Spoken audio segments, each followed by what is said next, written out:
Hi, welcome to this video. I am Joseph Syriac.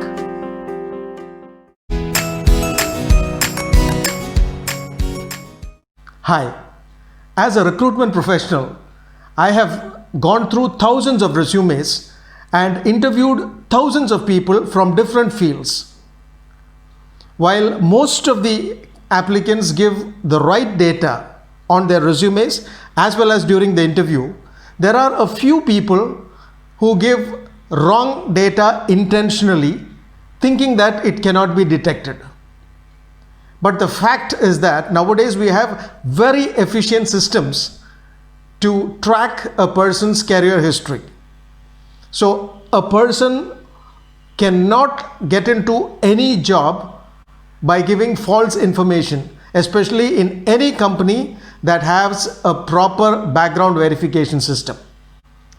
Normally, people give wrong information in three areas. The first one is the salary or the CTC. The second one is the tenure of employment, and the third one is their area of expertise. The most commonly seen bad practice is to inflate their salary. For example, if a candidate is currently getting a CTC of 10 lakhs per year and he plans to negotiate for a 30% hike while moving into the next job. So he will be getting a total of 13 lakhs in his new job. But some greedy candidates think that if they can show their current salary as 12 lakhs and negotiate for a 30% hike, the new salary would be 15.6 lakhs. So they show their current salary as 12 lakhs. And when they are asked for proof, they edit their salary slips and bank statements and submit it to HR, thinking that HR will be convinced with this. But such people should understand that verification agencies can provide your Form 26AS within minutes to the employer at a very small fee. So what is Form 26AS? It is a document given by the Income Tax Department which is updated every quarter, and it clearly shows the amount of tax that you have paid. So this is an authentic document on your income. So never try to inflate your salary. You will definitely get caught. The second area where people give wrong information is the tenure of employment. There are certain candidates who don't want to show their tenure of employment with some companies or a particular company for which he has worked. This may be due to various reasons. Some of the reasons could be a very short tenure for which he does not have a proper explanation. It may be due to retrenchment on performance issues, or it may even be due to termination on disciplinary issues.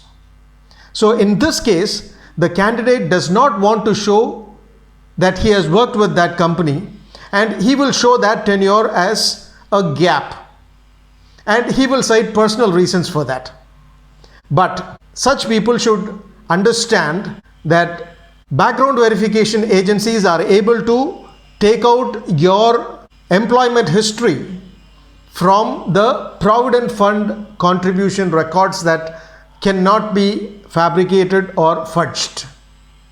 And this will clearly show the contribution that you have made towards the Provident Fund and the company at which you have been working at that point of time. So it is easy to find out your career history and the tenure in each organization that you have worked. The third one is area of expertise. Some people exaggerate their knowledge and experience in the field of their work. For example, if we look at the resume of a HR executive with a total of 2 years of experience, it will say that he has done everything that a HR department does. Actually, he would have worked in recruitment, and his actual job would be sourcing resumes from portals and coordinating interviews. But the areas of expertise that he would list down would be something like sourcing, recruitment, onboarding, learning and development, employee engagement, payroll processing, statutory compliances, employee relations, exit interviews, and full and final settlement. So there is no area in HR that he has not touched upon. So it will resemble the resume of a person who has 25 years of experience. Actually, in the first 1 week after he has joined, he would have been told about each of these activities during his induction. And after that, he would have just worked in sourcing resumes from portals and coordinating interviews. So what will happen in the interview is that he will not be able to prove his expertise in any of the areas except sourcing of candidates. This will give a very bad impression about the candidate because he is trying to project himself as an all-rounder while he has expertise in only one area of HR. So never try to project yourself as an all-rounder unless you are actually an all-rounder and you have worked in all these areas.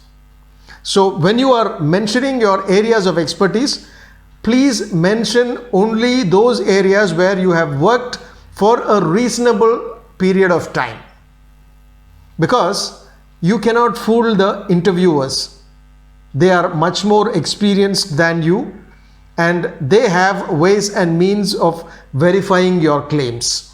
So please be truthful and give only the right information on your resume as well as during the interview.